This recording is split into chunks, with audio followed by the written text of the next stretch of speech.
you've led changes with DEI. It's a big topic right now with Yeah. the current administration. Yeah. So I would like to hear your thoughts about it. No. No. So diversity, equity, inclusion, and I say the names intentionally because they mean different things. Diversity means difference and respect of difference. That's it. It's a single word that means respect for difference. People from different backgrounds, different things, different diversity is different. Remember in the 80s where you had marketing campaigns that marketed sneakers to black kids in urban metropolitan areas. The way that they did that is to get athletes and people who look like the very people that they were trying to attract to buy those sneakers.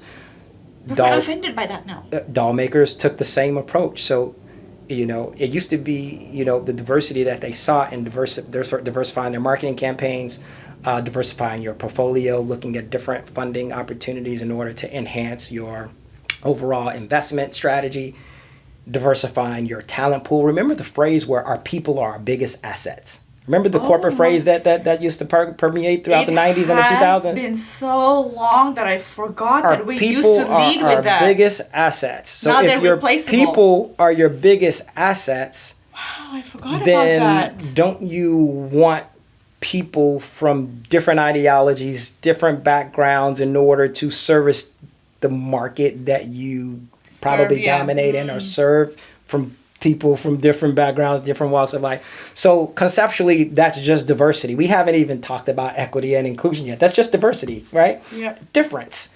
And equity is that sense of fairness that we talked about earlier, and inclusion is obviously practices and cultural beliefs and different things that include different people from walks of life into various conversations or decision-making processes or leadership opportunities or what have you.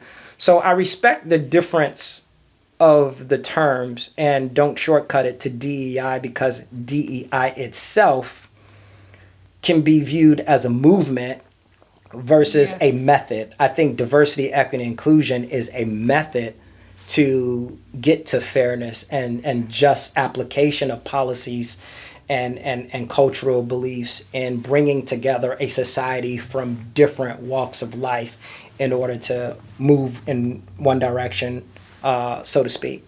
Not an acronym that represents necessarily just a movement of racial reckoning, which is the way that it's termed. And I see more of that now. What in your opinion, what are the dangers of that? I think the dangers are what we've seen. We've seen hatred, we've seen discrimination, blatant hatred, blatant discrimination. Policies being rolled back.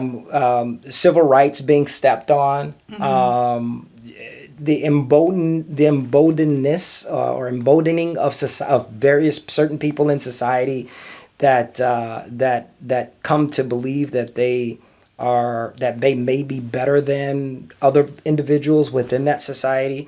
So it does us social harm, but it also does us civil harm and human harm.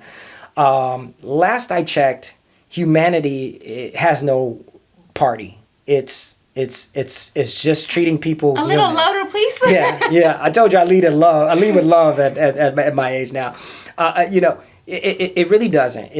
Humanity doesn't have this sense of politics that we have, or divide, or divisiveness. Exactly. It's it goes back to in part one where we discuss my admiration for Harold Washington, who was the first black mayor of Chicago. Seeing his work, or understanding his work, rather, is probably a better phrase to say it. Understanding his work to desegregate some of the civil service jobs and bring people together.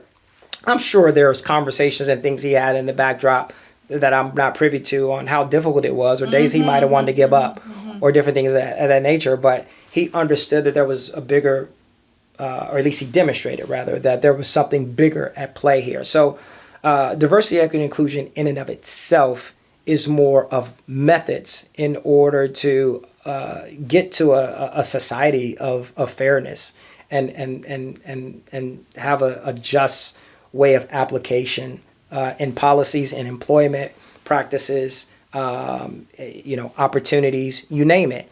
So looking at it from that big, broad picture, I think that there is some missteps politically that bleeds into policy impact on humanity.